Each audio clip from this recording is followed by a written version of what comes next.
Well, what you saying, ladies and gents, it is your boy Bucket Sam, and we are back again today for another video. Today's video, I'm doing a match reaction to the Group E World Cup qualifier versus Estonia and Wales. This game was, how do I put it in the nicest way possible? Quite a dull game. A lot was riding on this for both sides, especially Wales. Wales, who going into this game were sat at third place. I've got the table up here, and they were joint on points, neck and neck with the Czech Republic for that second spot for that qualifier.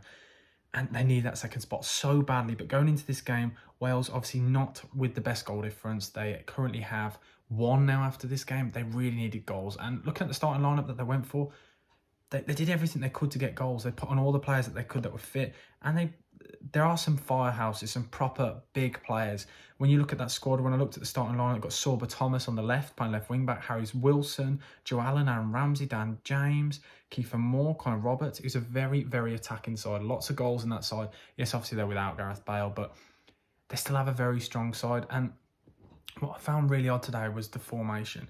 They played a 3-5-2 system, and you know I love to delve deep into the formation, so we're going to do that now quickly.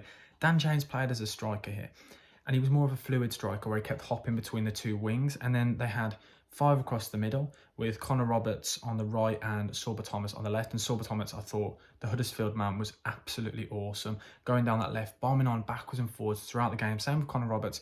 All their attacks and the goal came from those two wing backs bombing on forward. And what I found weird was Harry Wilson in the centre along with Aaron Ramsey and Joe Allen. That was the three in the middle. Harry Wilson bombed on forward, Aaron Ramsey bombed on forward, which left Joe Allen. But then it kept leaving them very susceptible to counter-attacks, and they faced a lot of counter-attacks. Estonia will probably come out this game feeling quite unlucky they didn't score themselves. When I was looking at the stats after the game, they had 4 shots on target, Estonia did, which, considering just before last week, before this international break, they hadn't won in 18 qualifying games. So you didn't expect really Estonia to have many chances. And I thought it was because Harry Wilson and Aaron Ramsey were so far forward in situations. Joe Allen got the ball and they were just too far away. There was too much of a gap. And then Estonia had so much to operate, so much space in that middle. Just the gap between the front and the back. And it was like they were just going all out. At points, it looked like they'd lost their formation with Aaron Ramsey and Harry Wilson going on so far forward. It literally looked like it was 3-1 and then 6, because the two wing backs had gone on forward. Harry Wilson and Aaron Ramsey had gone forward, and then Kieffer Moore and Dan James were at the top. I thought they'd been more suited if they'd played Harry Wilson on that left-hand side. Because the thing is with Kieffer Moore, you want to get the ball into the box, onto Kieffer Moore's head. You know that's where the goals could come from. The goal, when they did eventually score, came from a corner where Kieffer Moore won the header. That's the thing, that's what he does so well. And that's why I was just confused why Dan James would have been on that right, getting down with his pace, whipping that ball in, getting balls into Kieffer Moore. And the same with Harry Wilson on the left, with Sorba Thomas overlapping. And again, Connor Roberts operating on that right, overlapping. I was just a bit confused, and it seemed just a bit disjointed. It looked like they thought they didn't give Estonia enough respect. I think they just went and said, you know what, we'll put all these players on the pitch and we'll go all out attack. That's my personal opinion. And at points, if you pause the game at certain points when they'd got like 6 players in a line, and then it was Joe Allen would have the ball, it would come back out to him, and there'd just be a flat line. And Estonia just sat back and just said, you know what, actually, we'll let you have it back there. You try and find a man, because their players were so far forward. The gaps were unreal. And that's why Estonia did have some really good counter-attacks. If Joe Rodon and Ampadu and Mepeman had such a good game, honestly, they easily could have conceded. The thing is, when they're playing against better sides in the competition, whether they do qualify for the World Cup or not, countries like the Czech Republic will pick them off, and they genuinely will. I know obviously they drew 2-2 in the last game against Czech Republic, but they could very easily concede goals against good sides if they play like that. It was so disjointed, and it just left them so susceptible and vulnerable and open. It's lucky that Ampadu had the pace, because a couple of times he was doing the recovery runs to mop up from Joe Allen being caught on the ball too late, because he turned to try and play it forward, and Aaron Ramsey and Harry Wilson were in no man's land making runs over the top, and it was too far forward. It was too attacking, in my personal opinion.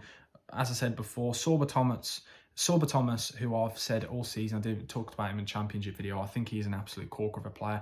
One thing I don't like about him playing as a left wing back is obviously he's right-footed, so it forces him to cut inside. And then not only that, Dan James kept coming out to left, which forced him inside. And then if they're playing 3 in the middle anyway, with no wingers, everyone's coming inside. That was my problem. That's my personal opinion. I'd have had like quite old school. I want a left-footed player on the left-hand side, a right-footed player on the right-hand side, so they can get those balls in, as I said, to Kieffer. Danny Ward was very good in goal again, and he made some really good saves because there was a couple of chances where I thought Estonia were going to score. So overall, going into this game, Wales would have wanted 3 or 4 goals to get that goal difference up because they sat with 1 goal difference, whereas Czech Republic above them, joint points are on 3. Yes, Wales have got a game in hand, but this would be one of the games where they'd want to get those goals. It's not the end of the world. They've still got the win. They kept the clean sheet, so there are positives. But I think coming out after the game, I think Wales will be feeling very, very happy with the result because it easily could have gone the other way. But as I've said before, and I've been saying throughout this video, Wales should have done more. This was a big chance for them to really put a stamp on this group. They have a lot of good players that can score goals, and they just didn't seem at the races today. Dan James just didn't seem to be there. I don't know what it is at the moment with him. Just doesn't seem to have the confidence that he had before, where he was driving and running with the ball. But Connor Roberts, what a player. 2 wing backs, very happy with. Joe Rodon looks very solid in that back 3. Mepham looks solid. And I said Ampadu. Ampadu, you know what you're going to get with him. He's brilliant on the ball. Brilliant progressive football. He plays the ball so nicely forward. Just helps them move on. Joe Allen struggled a bit, but I think that was because he didn't have 2 men around him. Aaron Ramsey needs to get a move away from Juve. He needs regular football. He looks awesome at the moment. He's so good on the ball. You wouldn't think he hasn't been playing for a while, honestly. His touches in some of the time, he literally take the ball in any situation he wants. It's honestly unreal. Harry Wilson, didn't think he was great again today. He played in the last game in a bit more of a deeper role. I don't like him as much. I think he's too good to not have so far forward, because he gets the ball back and he does those amazing runs that he goes on. If he loses it, because he's playing a bit deeper, it then forces counters, where if he loses the ball when he's further forward, it's not the end of the world, and he can get past players and he's close to that goal, because you know what he's like. He's a brilliant finisher. Kieffer, pretty average. He didn't really get much service. I thought he spent most of the game as kind of a bit of a passenger. Yes, he took the goal. Didn't take it very well, but it went in at the end of the day. That's the point. Dan James, I said, wasn't great. But overall, yeah, wasn't too pleased with Wales' performance. I think they could have done more, but they got the result that they needed to. And these are the kind of games where you look back and think, do you know what, that's the reason why we potentially qualified for the World Cup. So good luck to them. But yeah, that is my analysis. 1-0 to Wales. Thank you. Please smash the like button and subscribe if you haven't already. Thank you. Goodbye.